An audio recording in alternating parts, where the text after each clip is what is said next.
guys, this is Lord Chael speaking on behalf of our show sponsor, Established Titles.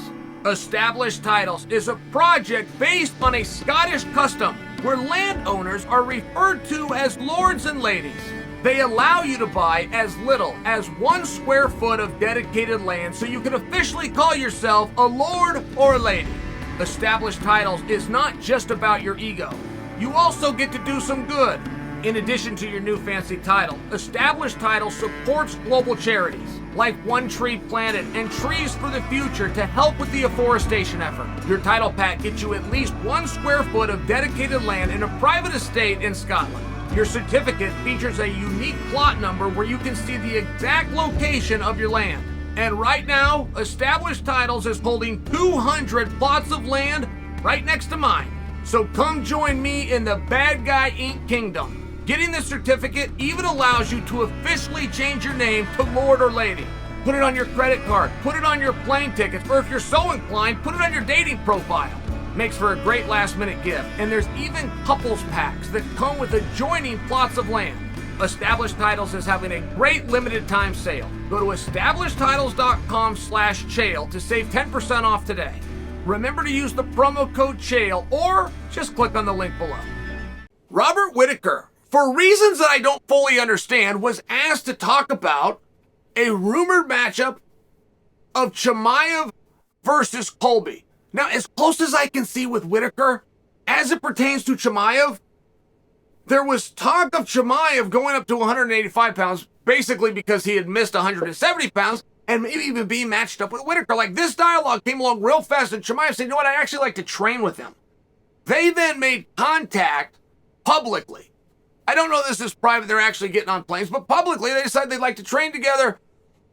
All is well and off you go. Well, the next thing I know, Whittaker's talking about Chimaev. I think that's the tie-in.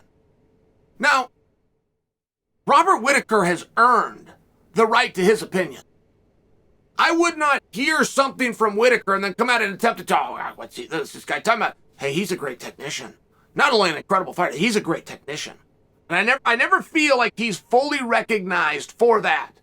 He's got some good strength. He's got good athleticism. That is a technician at work. Robert Whittaker sits on the same page as Demetrius Johnson. Before you tell me he's not as dynamic, you want to talk about technique and understanding the sport. Now, I only say that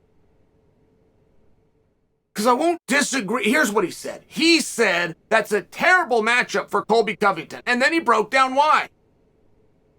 He talked about they're both wrestlers, being Colby and Chimaev, but he talked about Chimaev's got the striking, and that's not something that Colby does, not naturally. It's not natural for him. Now, I was disappointed. I know we have guys in the sport who will avoid people. They will avoid them for whatever reason. I know we have that all over the place. I didn't know we had that with a lot of champions. I didn't know our top guys.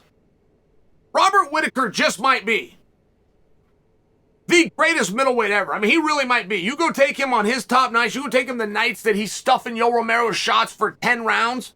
You tell me somebody else that you're confident could beat him. He might be the best. And I didn't know guys like that ducked, right? I mean, if I'm ever giving you my opinion of somebody else, whether it's consciously or subconsciously, I'm revealing what I would do. I'm revealing who I am. I was disappointed. I don't like it. And I'll tell you another guy that doesn't like it is Colby Covington. Colby happens to be ranked, just to set this record straight about this terrible match, okay? He happens to be ranked #1 in the world. He happens to be the interim champion who never lost, but they took his belt away. He happens to be a guy who beat the reigning BMF and they never made him the BMF. But all the while, he remains the top contender and he remains the top ranked guy. And I will just share with you, I've known Colby since he was a little boy. Grew up right up the road here in Oregon.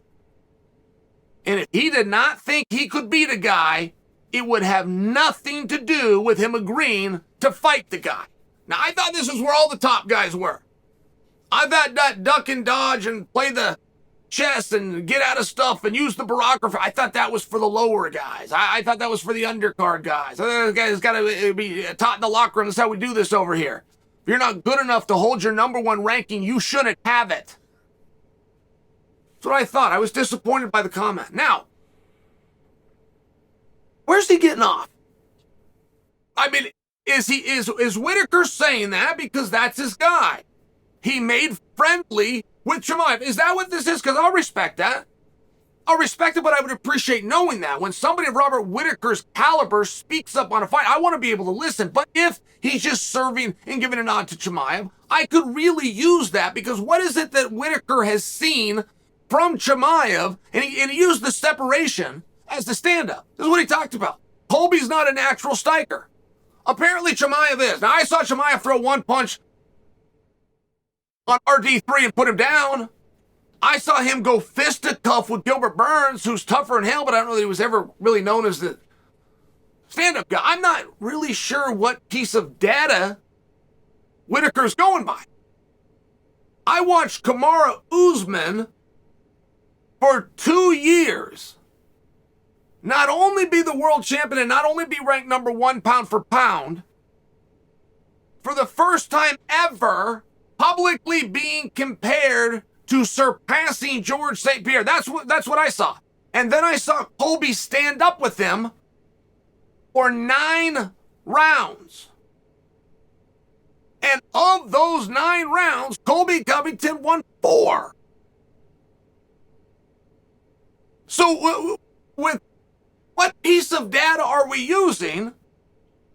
Robbie Lawler is one of the most respected strikers in the sport, and he's got records for knockouts. By the way, I watched Colby stand with him and dominate him for 15 minutes. RDA is as rough as they come, and I watched Colby stand with him for every bit that he had to, and there's a lot of takedowns, I'll concede. But he wasn't taking him down because the strikes weren't going his way. He landed the strikes and then went to the takedown. I'm just telling you what happened. What piece of evidence are we using to say, one, that Colby's not a natural striker? That surprises me. He could not and did not take Kamaru Usman down, who was the world champion, who was ranked number 1 above everybody. Chimaev was eligible for that list. So was Whittaker, for that matter. And being compared to the greatest that the sport's ever had. The first one ever who was actually giving George St. Pierre a run. Talking about going and fighting Canelo, and none of us say, including Canelo, saying that would be an easy night because he can stand up, he can knock people out, and we all know it. And Colby went out, won 3 rounds against in the stand. Where did this come from that Colby can't stand up with Chimaev? What is it that you've seen from Chimaev within his stand-up that makes you think he's a natural? He may well be. I've heard the rumors and the reputations. I know how highly I think of Chimaev. I'm asking, what is it you've seen? With what piece of evidence did Colby look like he was stumbling around on his feet and this wasn't natural for him? His hands are up, his chin is down, he's charging forward, he's bouncing, he's slipping, everything's in combination. What part of that appears to be a struggle? I'm asking the question. A statement was made, but now I'm asking a question. I would love a response.